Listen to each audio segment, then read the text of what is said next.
Hello, and welcome to Cindy's Corner.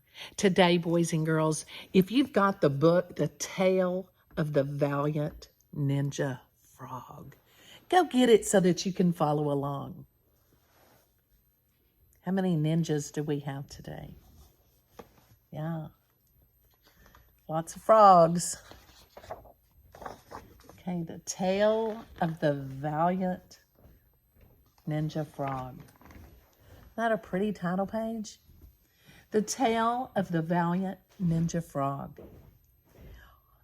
The author is Alastair Chisholm. The illustrator is Jez Tuya. Think the family's going on a picnic, camping. What's that right there? The little frog.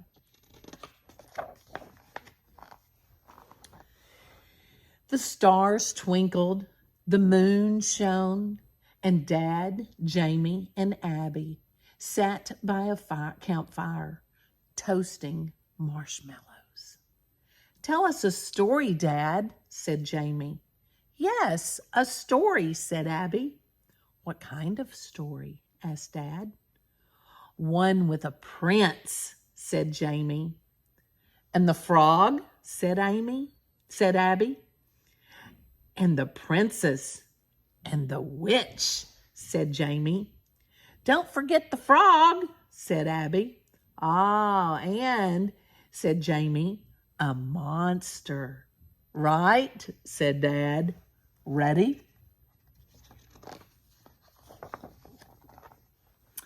"It was a dark and stormy night," said Dad.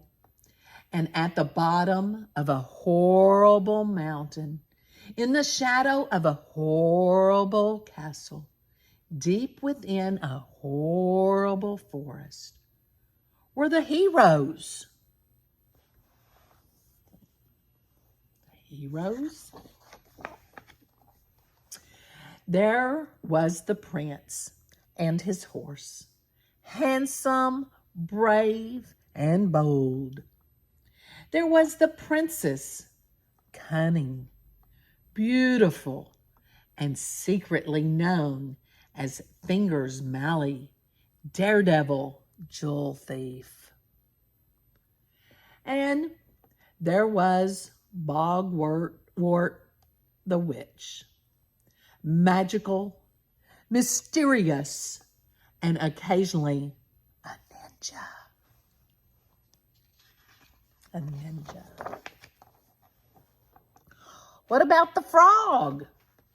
asked Abby. "Oh, yes," said Dad. "There was also the witch's tiny frog, just as big as your thumb, who she kept tucked away nice and safe." "He's always being kept safe," complained Abby. "Can't he be a hero too?" "He's too small," said Jamie. "But he's very brave." "Too small," said Jamie. Said Abby. "Our heroes," said Dad, "were there because of a dreadful orc named Gruber the Gruesome. Gruber the Gruesome was enormous. He had warts the size of plates. His hands were as big as tables, and the breath from his vast mouth carried the awful stench of broccoli." "Yuck," said Amy. "I like broccoli," said Abby. "He was a rotten meanie," said Dad, "and he'd stolen all the keys to the kingdom. Without their keys, no one could do anything. They couldn't get into their homes. They couldn't start their horses. It was chaos. Like the time I accidentally dropped your key down the drain? Asked Jamie. Yes, said Dad. Exactly like that.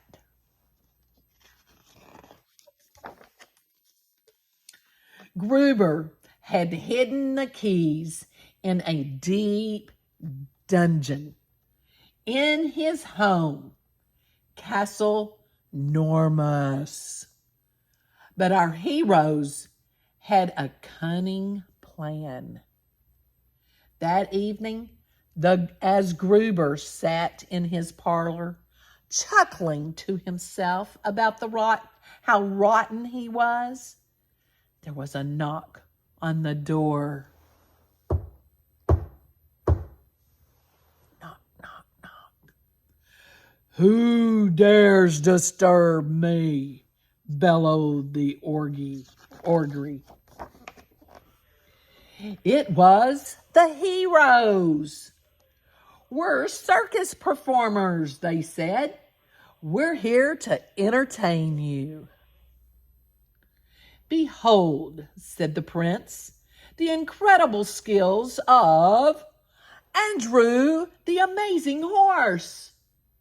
Andrew the Amazing Horse could do all sorts of tricks, such as standing on his head. That horse. Have you ever seen that? And juggling, said Jamie. Yes, juggling, said Dad. Look at him juggling with his feet. And walking the tightrope, said Jamie. Sure, said Dad. Why not? But while Andrew, the amazing horse, distracted the orgry, the princess and the witch sneaked past. The witch waved her wicked wand and shook her furtive feet. She hissed a crooked curse and glared an evil eye and turned the dungeon door into Jello. Then the princess threw her grappling rope and leapt and swung down to the bottom of the dungeon. And there they were, all the keys to the kingdom.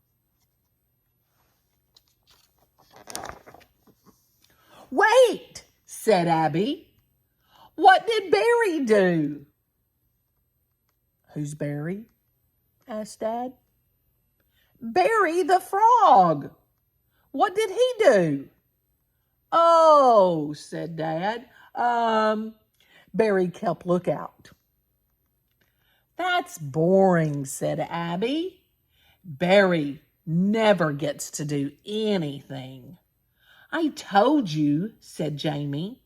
He's far too small to be important. Muttered Abby again.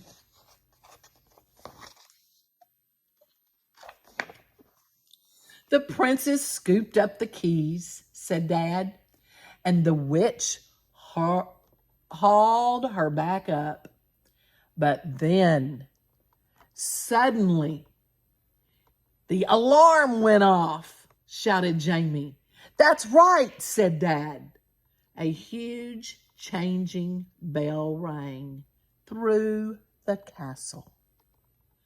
And then Gruber ran after them and caught them all, shouted Jamie. He did, said Dad. In his huge, hairy fist. And then, said Jamie, Gruber roared. I'm going to gobble you up. They look scared, don't they? Oh, no, gasped Dad and Abby. So how did they escape? Asked Jamie. Said Dad. He stopped. He scratched his head. I don't know. I know, said Abby. Wait, I know, shouted Jamie. The prince fights Gruber. But Gruber's too strong, said Dad. I know, said Abby. Maybe the witch does some magic, said Jamie.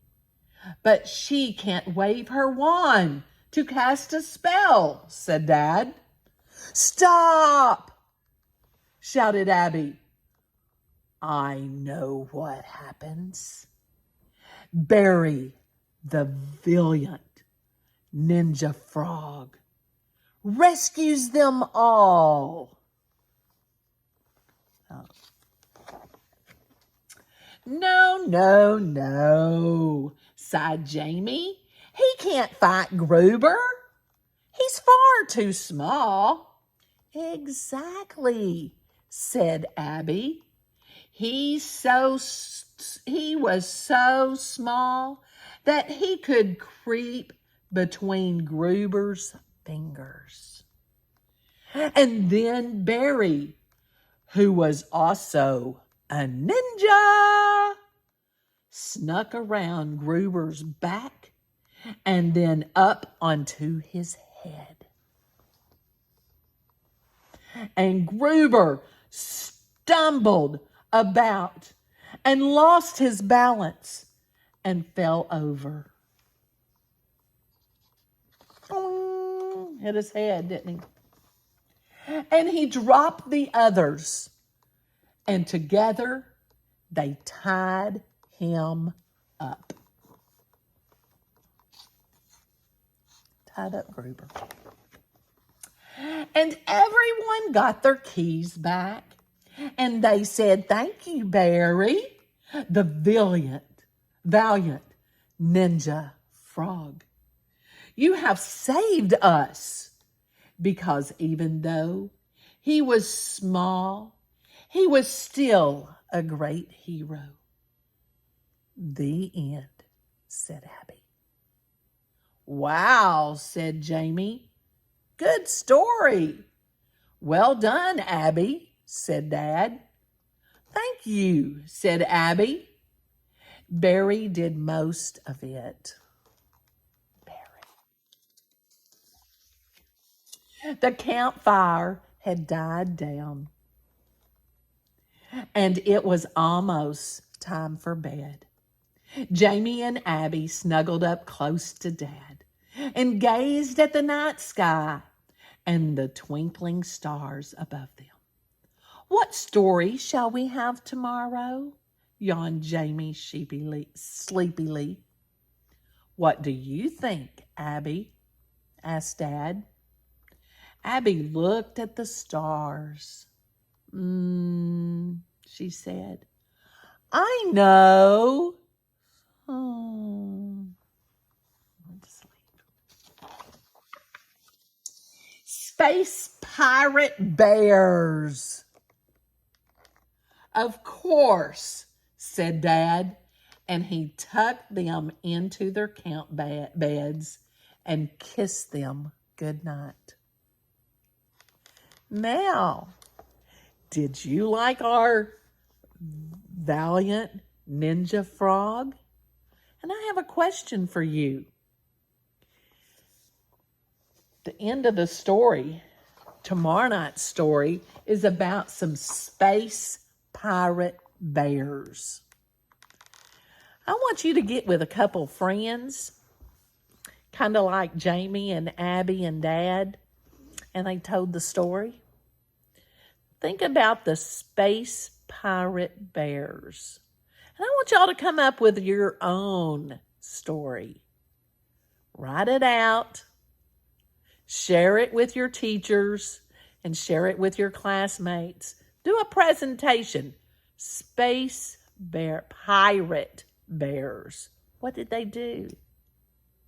We're going to have some good stories. And remember, don't forget to share them on Cindy's Corner, because I want to see and give you a shout out. Now, make sure you give us a thumbs up. Hit that thumbs up button. And if you haven't subscribed, make sure you hit that subscribe button so you can be my friend. I need my friends out there. Have a great day.